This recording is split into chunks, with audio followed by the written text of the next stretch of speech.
Evo ga, nakon manjih tehničkih poteškoća, zadovoljstvo nam je pozdraviti vas na 42.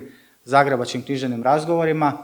U prvom redu pozdravljamo naravno vas, književnice i književnike, bez kojih ovih razgovora ne bi bilo i koji svemu dakako dajete smisao, pogotovo vas koji ste potegnuli čak iz inozemstva, unatoč znamo svim poteškoćama koje trenutno postoje oko putovanja.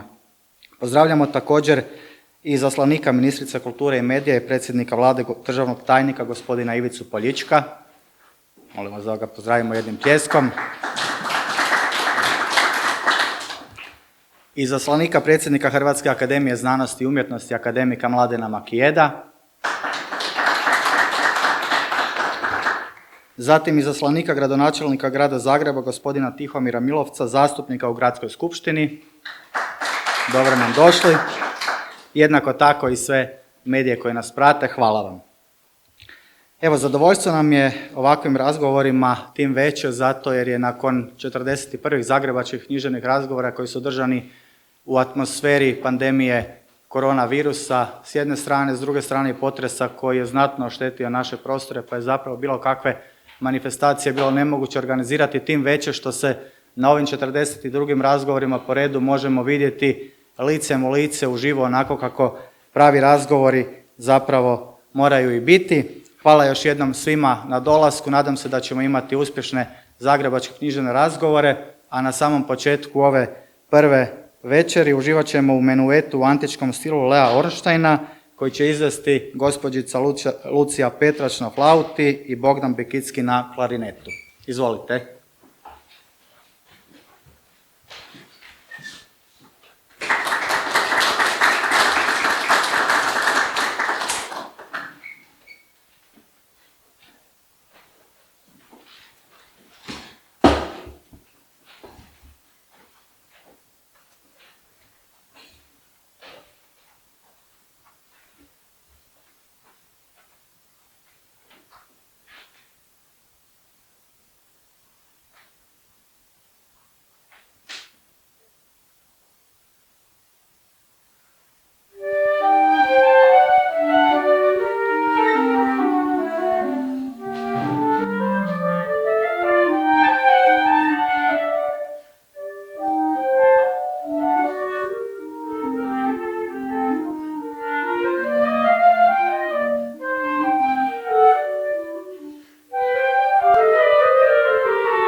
Hvala najljepša Luci i Bogdanu. Čućemo ih još na kraju ove večeri, a za početak bih molio da ispred Društva hrvatskih književnika kao domaćina nam se obrati naš predsjednik, gospodin Zlatko Krilić.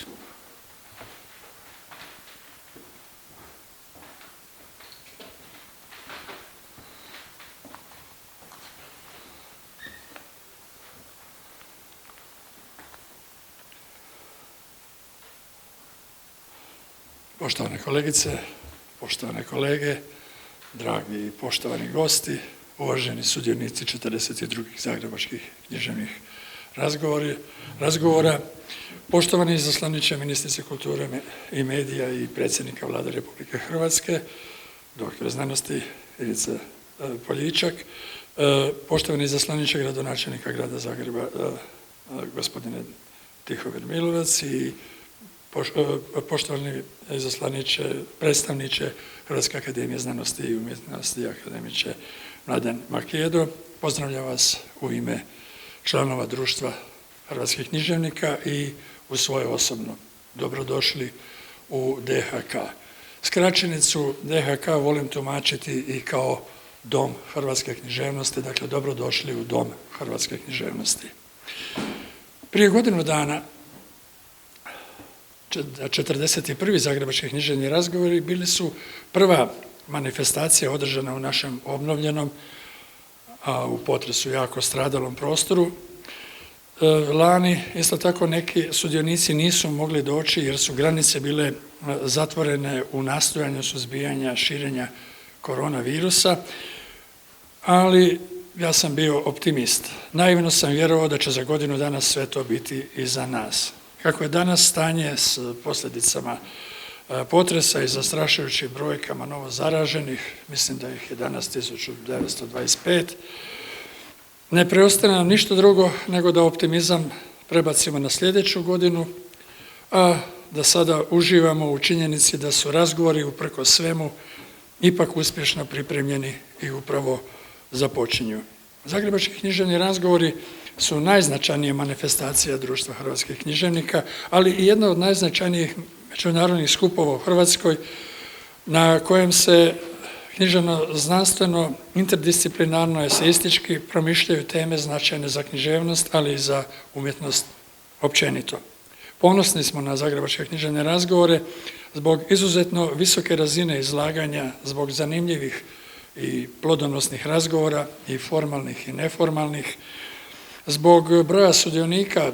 Do sada je na Zagrebačkim književnim razgovorima sudjelovalo znatno više od 1000 sudionika raznih profesija, zbog koncepcije, jer osim izlaganja i razgovora na temu, smisao upotpunjuje i druženje sudionika, međusobno upoznavanje, jačanje kolegijalnih veza i odnosa, razvijanje prekogranične mreže suradnje.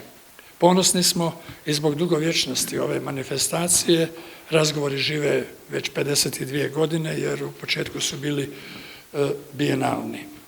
Ukratko, Zagrebački književni razgovori su ponos Društva književnika, ali istovremeno smo svjesni da je pred razgovorima još mnogo prostora za poboljšanja i nastojat ćemo ih ispuniti. Ono što je po mom mišljenju, što ne treba nikakvo poboljšanje, treba samo zadržati istu razinu, jest odabir tema razgovora. Povjerenstvo zaslužuje pohvale jer svake godine odabere temu koja je izuzetno inspirativna i izvrstan je poligon za razmjenu mišljenja. Tako i ove godine disidentska književnost i književnost zaborava, vrlo zanimljiva tema. Logično je da se ove godine nametnula ta divna tema, jer njome Društvo hrvatskih književnika i razgovori daju i svoj doprinos obilježavanju 50. godišnjice Hrvatskog proljeća 1971. koje je cvjetalo u ovim našim prostorima. Mnogi naši članovi su ga osmišljavali i artikulirali, kao što i nemali broj članova društva koji su bili sankcionirani zbog svog mišljenja. U bivšim političkim sustavima u kojima je bilo propisano pravo mišljenje, a danas u bivšim socijalističkim zemljama termin disident je poprimio samo jedno značenje, onaj ko politički drugačije od propisanog misli i zbog toga je sankcioniran ili prognan, a disidentska književnost je književnost takvih autora. No, temu koja me oduševljava, doživljavam i mnogo širom od toga, više u njenom izvornom značenju. Iz objavljenih sažetaka izlaganja vidim da i neki sudionici temu prihvaćaju upravo tako. Primjerice, kolega Mario Kolar je najavio da će govoriti o kajkavskom dijalektu kao disidentu. Drugi dio naslova teme također mi je vrlo intrigantan, književnost zaborava. Odnosi se i na zaboravljenu književnost, ali i na nastojanje da se književnošću suprotstavlja zaboravu. Ono drugo mi je čak i najintrigantnije, jer zaborav je sveprisutan i brzo guta izvore i razloge nekih posljedica koje danas živimo. Mlađi ljudi, oni koji su vršnjaci Hrvatske države i koji polako preuzimaju vodeća mjesta u gospodarstvu, a i u politici, u vođenju države zahtijevaju svoja mjesta, uskraćeni su za mogućnost da shvate i osjete vrijeme u kojem su njihovi roditelji odrastali. To im je mogla pružiti samo umjetnost, primarno mislim na literaturu i film. Nemoguće je da mladi Čeh ne razumije Praško proljeće. Njihova literatura je to spriječila. Ali mi još za mnoge naše prelovnice nismo prekrili nezaobilaznim književnim djelama i tako ih prepuštamo mogućnosti zaborava. Zbog inspirativnosti teme i velikog poštovanja prema sudionicima i s nestrpljenjem i znatiželjom iščekujem vaša izlaganja te diskusije nakon izlaganja, kao i čitanje tih izlaganja kada budu objavljeni u našem časopisu Republika.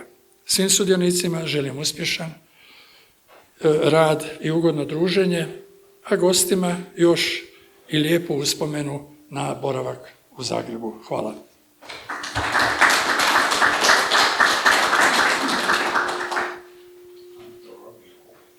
Hvala lijepa predsjedniku Zlatku Kriliću. Vjerujem da ste uspjeli dodatno čuti čime ćemo biti posvećeni ovih dana, što na kraju krajeva vi autori najbolje znate jer ste već dio vremena posvetili svojim tekstovima kojima ćemo se ovdje baviti.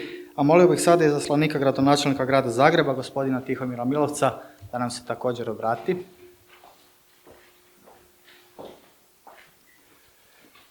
Dobro večer svima, poštovani uzvanici. Imam čast pozdraviti vas u ime gradonačelnika grada Zagreba, gospodina Tomislava Tomaševića, i zaželiti vam ugodan i kvalitetan rad, što uopće ne sumnjam da će biti. Tema koju ste izabrali za ovogodišnje zagrebačke razgovore doista je intrigantna, ono što je kolega Krilić napomenuo, ima vrlo široki spektar kako se može interpretirati. Ono što je meni kao nekom ko pripada području kulture i umjetnosti iznimno zanimljivo je zapravo to da se u današnje vrijeme još uvijek postoji interes za razdoblje koja su iza nas. Naime, kultura sjećanja jedna je od temeljnih, rekao bih, uzdanica našeg vremena. Bez toga jednostavno mislim da nećemo niti moći napredovati, a niti na neki način opstati. Sva razdoblja koja smo prošli mi ovdje u Hrvatskoj, ali vidim i kolege koji će biti gosti, a znamo da dolaze iz uglavnom onih područja Europe koji su bili pod stegom režima koji nije bio narodni, naravno, rekao bih da će doneti sigurno neke od zanimljivih pogleda na književnost. Književnost i kao i sva umjetnost uvijek mora biti disidentska u određenom smislu. Ona mora biti suprotna onom što je glavni tok, što je zapravo kanon. Međutim, kada ona postaje agresivna na ljudske slobode i prava, tada ona naravno, to disidentstvo zapravo postaje jedna ozbiljna tema s kojom se mi kao umjetnici kulturni, ali i političari trebaju baviti. Meni je drago da ovdje je moj prijatelj Stjepan Čujić, s kojim sam dok je pisao 30-godišnje priče, dijelio puno prostora, njegovog privatnog kućnog prostora. I evo, šta da ti kažem, Stipe, drago mi te vidjeti ovdje i vjerujem da kolege koje će o tebi govorit će zapravo o svim disidentima. Hvala.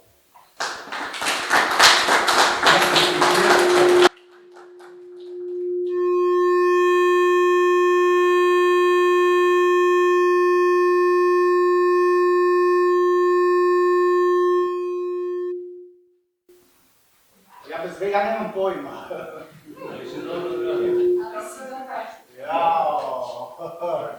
Bez sreće. Dobro, čujemo se ako zvučnik i ne radi.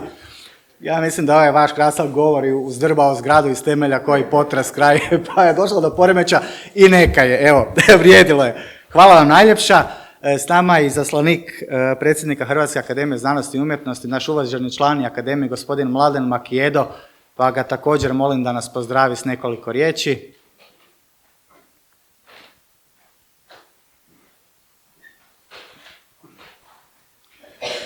Hvala, dobro večer svima.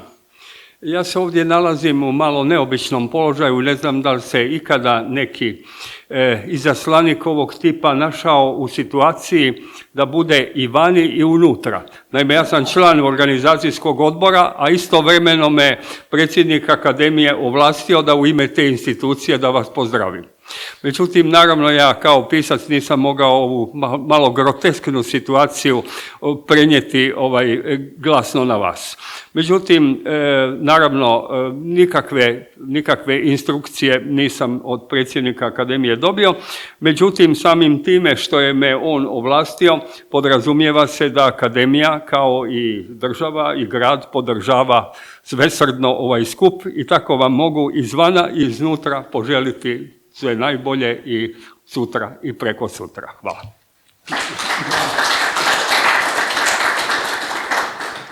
Hvala akademiku Makijedu i molio bih sada evo izaslanika ministrice medija i kulture i predsjednika vlade gospodina Andreja Plenkovića, gospodina Ivicu Poljička da nam se također obrati. Dobar vam večer. Drago mi što sam večeras s vama, kao što sam bio i prije godinu dana i moram kazati da sad govorim na neki način onaj službeni dio, obraćam vam se u ime predsjednika Hrvatske vlade gospodina Andreja Plenkovića i u ime ministrice kulture i medije gospođe Nine Obuljen Koržinek, ali zapravo tema je toliko intrigantna i na neki način pripada onom, barem o sebi sad mogu to tako izgovoriti, ja tako mislim, onom najboljem dijelu mene koji nije ni profesionalni, koji nije vezan striktno uz posao, gdje sam uspijevao biti ljubitelj lijepe pisane riječi ili kao što je predsjednik društva kazao, ili filma koji se odnosio na teme koje su bile disidentske i na neki način to je duboko toliko u meni da te teme i dan danas specifično žive u meni i živjet će dok god budem ja živio, jer se jednostavno niti želim, niti mogu, niti ne znam ima li prostora i mjesta da se to otrgne od mene. Dakle, ili kad se pojavi neko novo štivo te vrste, ili ako čitam ponovno nešto što sam čitao možda kao mladić, pa sad iz ove perspektive pročitaš na jedan drugi način, doživiš na jedan drugi način, ili možda vidim film ili u nekom drugom umjetničkom izričaju kao što je kazalište, onda zapravo vidim koliko si jednostavno ne sudionik svog vremena, nego zapravo koje vrijeme u kom si se rodio i živio, zapravo cijeli život živi u tebe bez ijednog valjanog razloga da se boriš za bolju prošlost, da je želiš promijeniti ili bilo što drugo. Ona je jednostavno duboko negdje u meni, a po onome što kad sam vidio programsku brošuru, evo i razgovarao sam malo prije, sad sam ga prvi put upoznao sa kolegom Glovackim koji je prevoditelj. Mislim, mi smo trenutno našli zajedničku temu o kojoj smo mogli razgovarati, a nismo se nikad sreli u životu.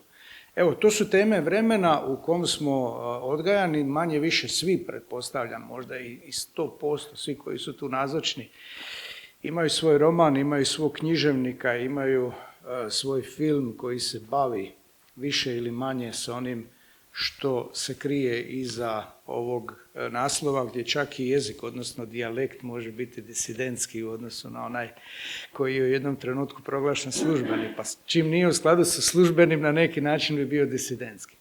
Ipak, ono što bi vam ja htio večeras ne zapravo reći, nego podijeliti s vama, ja sam duboko sretan što disidenata više nema, što oni ostaju samo u kulturi sjećanja, barem kad govorimo o našem prostoru u kom živimo, dakle govorimo o hrvatskom prostoru, europskom prostoru. Oni su ostali u literaturi, oni su ostali u kulturi sjećanja, kao što najvećim dijelom je i disidentska literatura, utoliko ukoliko je piše disident.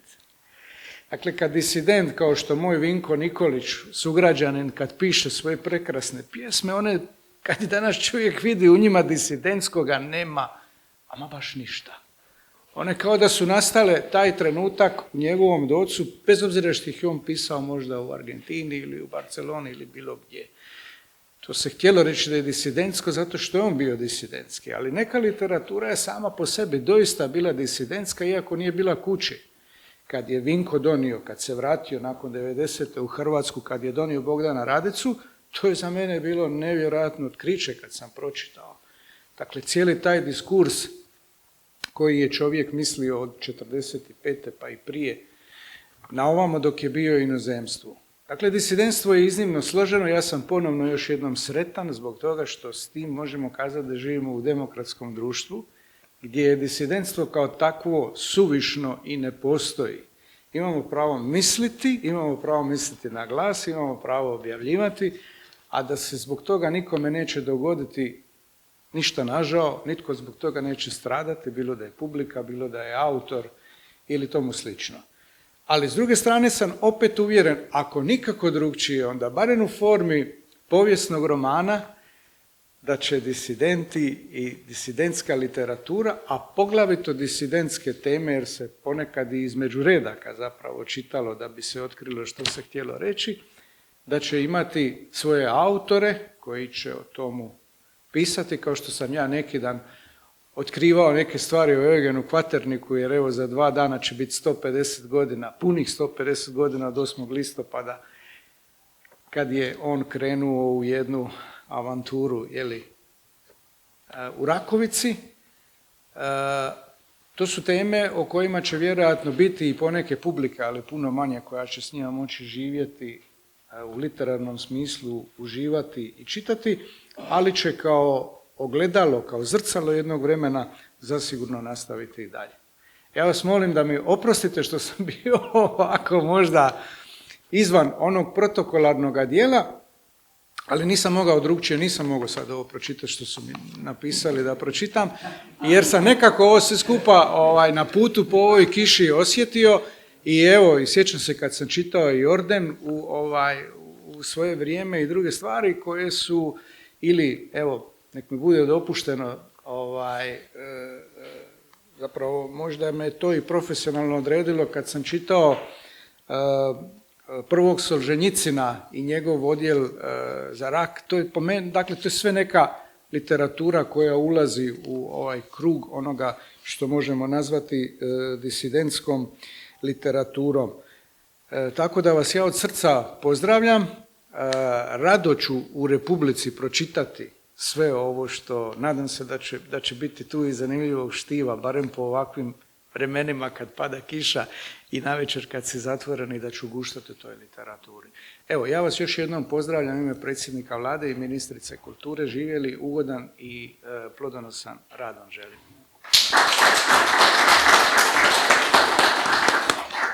Hvala gospodinu Poljičku. Evo, nećemo nikome reći da niste pročitali ovo s papira, jer je ovo drugo bilo savršeno. Vjerujem da se svi možemo složiti da naši predstavnici vlasti mogu nastupiti kao izlagači, teme bi bile zanimljive, vjerujem.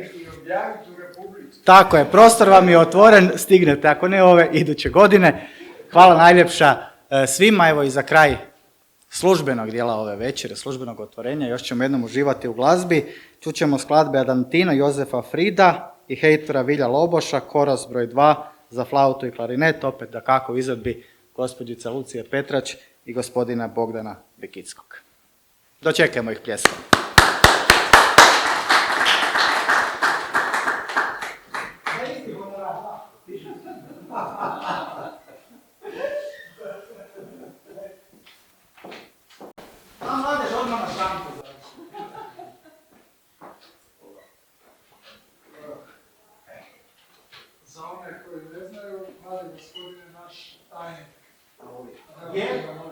Vježba i nisu sigurni da su još dovoljno dobri. Jeste. Evo. Dobar. Šititski.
Hvala lijepa Luci i Bogdanu.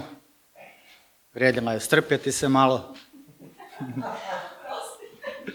Evo i za sam kraj pozvao bih predsjednika Povjerenstva za zagrebačke književne razgovore, gospodina Dubravka Jelačića-Bužinskog, da nam se također obrati i kaže nešto više o samim razgovorima.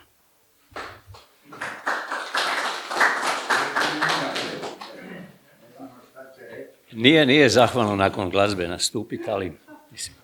I onako sam zapravo koristio svoj tekst s kojim ću sutra početi, tako da ću malo skratiti, ja ću biti prisiljen na improvizaciju. Dakle, kad sam predlagao temu za ovogodišnje 42. zagrebačke književne razgovore pod naslovom Disidentska književnost ili književnost zaborava, znao sam da u pozdravnom tom govoru neću moći izbjeći stanovitu dozu sentimentalnosti i ja nisam sklon takvom verbalnom dekoriranju, no jedan je događaj ostao trajno u mojem sjećanju i ja ga sa zadovoljstvom koristim i ovom prigodom. A doista se i dogodio. Naime, u ožujku 1989. godine, prije puna 32 ljeta, zatekao sam se u Pragu na kratkom proputovanju. Ne bih izdvojio taj datum, ma koliko je susret s tim čarobnim gradom za mene uvijek predstavljao vrhunsko zadovoljstvo. Spominjem Prag zbog jednog neobičnog detalja kojem je kratak protek vremena dao sjajno, ali pomalo bizarno obilježje. Šećući staromjesnim namjestima, uživajući u obnovljenim fasadama Celetne ulice i tamnim tornjevima Prašne brane, svratio sam u podrum jedne pivnice. Bila je gotovo prazna, osim jednog bučnog društva za susjednim stolom. U konfekcijskim odjelima, okićenim marksističkim značkama, trošili su sindikalne pare, očito slaveći neki revolucionarni datum svoga poduzeća. Naručio sam pilzensko pivo i njegova snažna i kvalitetna djelotvornost prisilila me da u nekoliko navrata svratim u čisti i bijelim pločicama dekorirani WC. Iritiran bukom raspjevanih sindikalista, prisjetio sam se činjenice da je jedan meni izuzetno dragi Čeh trenutno na mjestu gdje su ga dežurne vlasti najradije i često slave, u zatvoru. Da, bio je to Václav Havel, čiji su mi kazališni komadi značili više nego cijeli repertoar pretencioznog postmodernističkog baljezganja. Vrijedila me činjenica da tako sjajan pisac zbog svojih misli čami iza rešetaka, a hrpa sindikalnih parazita bez sluha neumorno pjeva. Zato sam pri zadnjem odlasku u WC ponio flomaster kojeg sam slučajno imao kod sebe, s pomalo naivnom i infantilnom idejom da nešto napišem na čistom bijelom zidu s pločicama. Zatvorio sam vrata toaleta, oslušnuo nekoliko sekundi i onda velikim slovima napisao Sloboda za Havela. Naravno, pisao sam zapravo Freedom for Havel. Znate kako je to s malim jezicima. Ovim ujedno sa velikim zakašnjenjem obavještavam ondašnje redare da se radilo o hrvatskom, a ne engleskom protestu. Moram priznati da mi inače potpuno stran taj oblik gerilskog aktivizma, pa mi se u jednom času, kad sam odlazio iz pivnice, učinio smiješnim i besmislenim moj zahodski grafit. On je to i nesumnjivo bio, premda me u tom trenutku ispunjavao stanovitom dozom radosti i zadovoljstva. Ne bi ga ni spominjao da ga vrijeme, faktor koji su tadašnji totalitarni režimi zanemarili u svojoj megalomanskoj samodopadnosti, vjerujući da im nikad ništa se ne može nauditi, velim da ga neumoljivo vrijeme nije učinilo strašno značajnim. 8 mjeseci nakon moje zahodske pobune, Václav Havel postao je predsjednik Čehoslovačke republike. Fantastično, nevjerojatno, čudesno, zapravo divno. Ono što nikakvim silom i represijom u narodu nisu mogli uništiti, bila je nada. Ne ona zna Pandorine kutije, već oblik nade kako ju je nazvao španjolsko-američki filozof George Santayana, kao jedino bogatstvo onih koji ništa nemaju. No književnost je svjedočila kakav je bio život tog vremena. Negdje hrabrije oporo reporterskom neposrednošću, negdje alegorično, s jetkim humorom, cinizmom i satiričnošću, ili pak glasom ispod vode, ali se nije dala ušutkati. Neumoljivo je svjedočila. Nazovimo je kontestatorskom, disidentskom književnošću koju su predstavile knjige iz olovnih godina Milana Kundere, Jozefa Škvorecko, Pavela Kohuta, Đerđa Konrada, Bele Hamvaša, Aleksandra Solženjicina, Vasilija Aksionova, Georgi Markova, Dominika Tatarke, Česlava Miloša, Mareka Hlaska, Vladimira Vojnovića, Bohumila Hrabala, Jurgena Foksa, Paula Gome, Edvarda Kozbeka, Vlade Gotovca i meni jednog od najdražih, Varlama Šalamova. Lista vrijednih književnih imena ispunila bi cijelu stranicu. Neki su zbog svojih rečenica čamili u zatvoru, gubili posao, bili proganjani i ušutkivani, a neki gubili i živote. To je na apsurdan način dalo vrijednost njihovim knjigama. Strahovlada i depresija pružili su dignitet poslu pisanja i održavala ugled riječima. Komunizam ih se bojao jer su ta djela pokazala njegovu apsurdnost, primitivizam, nasilje i besmisao kojima je osiromašio ljudske živote. Književnost je postala nekom vrstom izdvojenog moralnog kodeksa, autonomna kultura otpora suprotstavljena frazeološkoj represiji. Jedno pitanje ipak visi u zraku. Ako je komunistički sustav, onako kako ga pamtimo iz blokovske podjele svijeta, pokrila prašina i tone u zaborav, da li književnost koja ga je obilježila također nestaje s njime? Čitanje je, priznali to mi ili ne, ipak stvar tišine i predanosti, opuštanja, koncentracije na imaginarni svijet, a mi živimo u okruženju agresivnih medija i površnih blebetanja na društvenim mrežama. Na 24. zagrebačkim književnim razgovorima pokušat ćemo odgovoriti da li je literatura koju smo označili ovim naslovom otišla u zaborav ili je snagom svoje istine tamo ipak poslala društveni sustav o kojem je tako hrabro svjedočila. U ime Povjerenstva zagrebačkih književnih razgovora svim sudionicima i gostima želim da se u danima koji su pred nama ugodno osjećaju. Hvala.